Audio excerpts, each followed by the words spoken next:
jacaylka ha guulaysto hawaaro. sheekada ugu hadalhaynta badneed ee Soomaaliya ayaa noqotay qisada Abshir Aadan Maxamed iyo Xafsa Maxamed Macalin.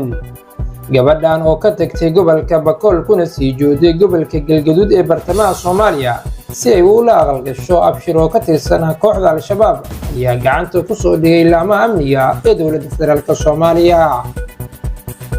labaduba waxay ka soo jeedaan gobolka Bakool waxayna rabeen inay nikaaxooda ay deegaan ahaan u bedeshtaan.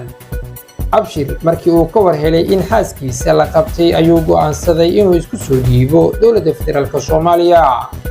markii la maxkamadeeyay labaduba dowladdu waxay cabis u fidisay gabadha halka Abshir uu mari doono 1 sano oo dhaqan celina.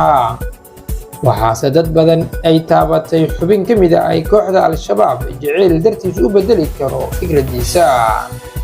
xubna ka tirsan dowladda federaalka Soomaaliya ee uu hogaaminayay wasiir dowlaha gaashaandhigga Cumar Cabdi ayaa goobjoog ka ahaa ama goobjoog ka noqday madal shalay lagu kulmiyay lamaanahan.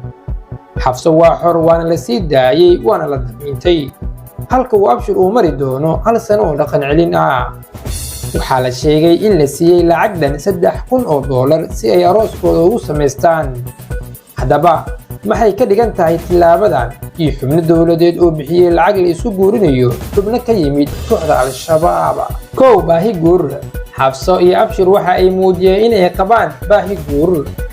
waxaa dhici karta in ay kooxdu ay ula joogeen inay ka helaan dhaqaale ay reerkoodu ay ku maareeyaan.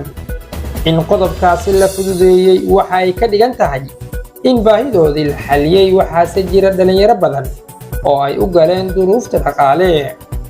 2 fulinta dowladda. madaxda dowladda ee federaalka ee Soomaaliya waxa ay u ballan qaadeen in si wanaagsan ay ula dhaqmi doonaan qofkii ka soo dhaabta fikirka kooxda Al-Shabaab. sida labadan dhalinyaro loola dhaqmay waxa ay ka dhigan tahay in dowladdu ay fulisay ballankeedii. Abshir lama soo qaban ee asaga ayaa isoo dhiibay. caadiyan xubnaha isoo dhiiba waxaa loola dhaqmaa si ka duwan sida kuwa la soo qabtay.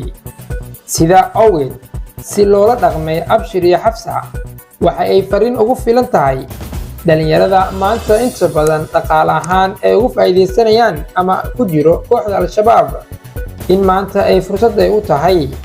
haddaba sidee aragtaa adiga daawade muuqaalka daawanaysid?